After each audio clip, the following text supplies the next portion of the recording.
اچھا امپریشن پڑتا ہے. اور اسی طرح اگر آپ بزنس کے ساتھ پرسنل بینک اسٹیٹمنٹ سبمٹ کروا رہے ہیں تو ہر مہینے آپ کی ایک مخصوص رقم جو کہ آپ اپنے اکاؤنٹ میں پرسنل اکاؤنٹ میں ٹرانسفر کر رہے ہیں تو وہ پراپر ریفلیکٹ کرنی چاہیے.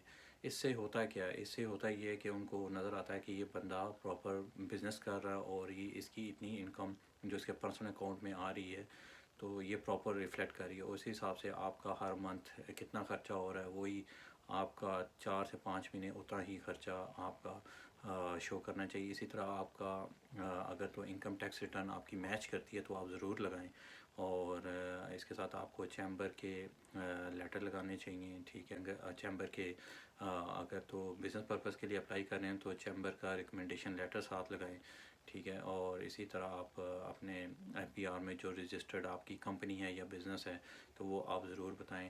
ٹھیک ہے، اور باقی جو ہوم ٹائز میں آپ اپنے F R C M R C اپنے بچوں کے برتھ سرٹیفکیٹ وغیرہ جو ہیں جو نیترا میں رجسٹرڈ ہیں وہ سارے لگائیں. اور اگر یہ چیزیں لگائیں گے جتنے ڈاکومنٹس آپ ٹائز میں شو کریں گے اتنا ہی آپ لوگوں کے لیے بہتر ہے. حالانکہ یہ چیزیں ساری جو ہیں ایڈیشنل ہیں، لیکن ایڈیشنل یہ اس وجہ سے ہیں کہ آپ کو سبمٹ اس لیے کرانی چاہیے کیونکہ ہمارے جو کنٹریز کی جو پاسپورٹ رینکنگ ہوتی ہے وہ بہت کم. اگر آپ بزنس مین ہیں تو آپ 2 بینک اسٹیٹمنٹ اپنی پرووائڈ کریں، ایک بزنس بینک اسٹیٹمنٹ اور دوسری پرسنل بینک اسٹیٹمنٹ. اب 2 بینک اسٹیٹمنٹ آپ کو کیوں پرووائڈ کرنی ہے؟ اس کا آسان سا جواب یہ ہے کہ ویزا آفیسر کے لیے یہ ڈیسائیڈ کرنا ایزی ہو جاتا ہے کہ آپ کی پرسنل انکم کتنی ہے.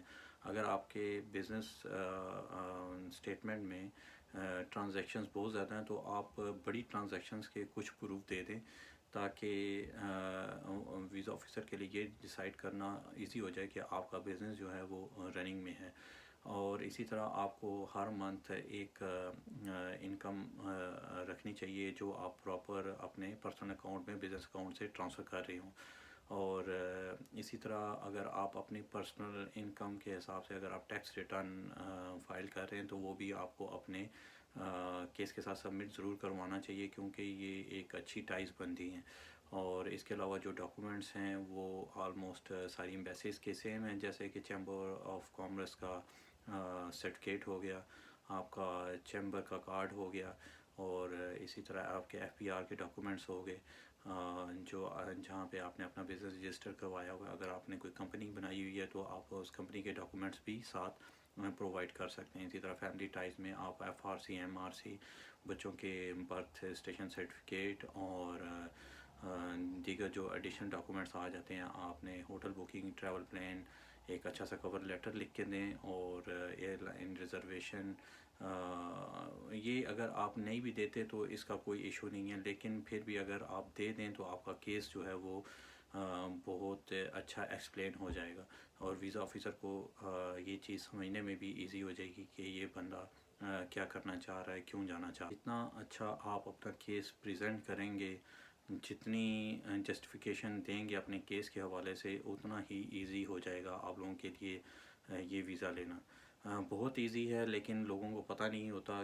کئی دفعہ ان کے ریفیوزل بھی آ جاتے ہیں اور جب وہ نیکسٹ اپلیکیشن فائل کرتے ہیں تو ان کا اگین ریفیوزل آ جاتا ہے. اس کی سب سے بڑی وجہ یہ ہے کہ آپ نے اپنا پچھلا جو ریفیوزل ہے اس کو جسٹیفائی نہیں کیا ہوتا. اب جب بھی کیس اپلائی کریں تو اپنے نیکسٹ کیس میں اپنا جو ریفیوزل ہے اس کو ضرور جسٹیفائی کریں.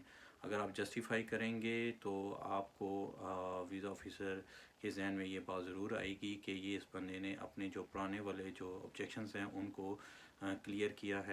اسی طرح اگر آپ نے اپنے کیس کو پراپر ایکسپلین کیا ہوا، آپ لوگوں نے جسٹیفیکیشنز پراپر دی ہوئی ہیں، آپ کے اکاؤنٹ میں ٹرانزیکشنز ہوئی ہیں، اگر آپ نے اپنے اکاؤنٹ میں ٹرانزیکشنز آپ کے اکاؤنٹ پرسنل اکاؤنٹ میں اگر آپ سیلریڈ پرسن ہیں اس کے علاوہ بھی کوئی انکم کہیں سے آئی ہے یا کوئی ٹرانزیکشن ہوئی ہے، اگر آپ نے اس کی پراپر جسٹیفیکیشن ویزا آفیسر کو دی تو وہ آپ کے لیے ایزی ہو جاتا ہے کہ وہ ویزا آفیسر آپ کی اپلیکیشن پہ ایک اچھا رسپانس دے سکے.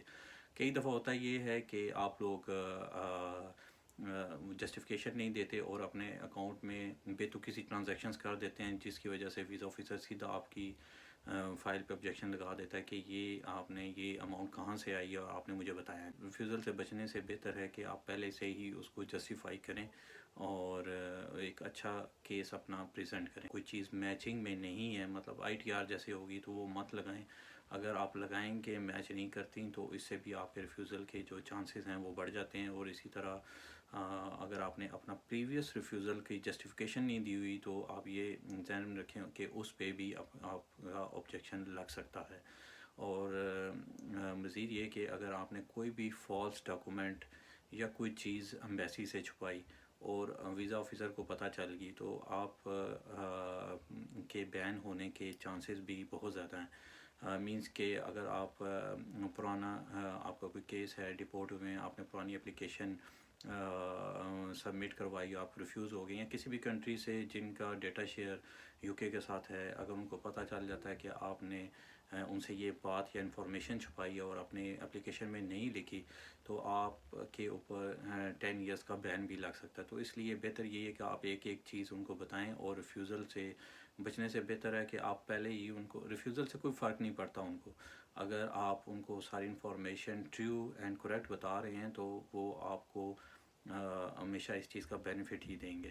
تو آپ سب لوگوں کا بہت بہت شکریہ. مزید آنے والی ویڈیوز میں آپ لوگوں کو مزید ڈیٹیل سے ایکسپلین کروں گا. تب تک اپنا بہت سارا خیال رکھیں اور انشاءاللہ ملتے ہیں نیکسٹ ویڈیو میں. تب تک کے لیے اللہ حافظ.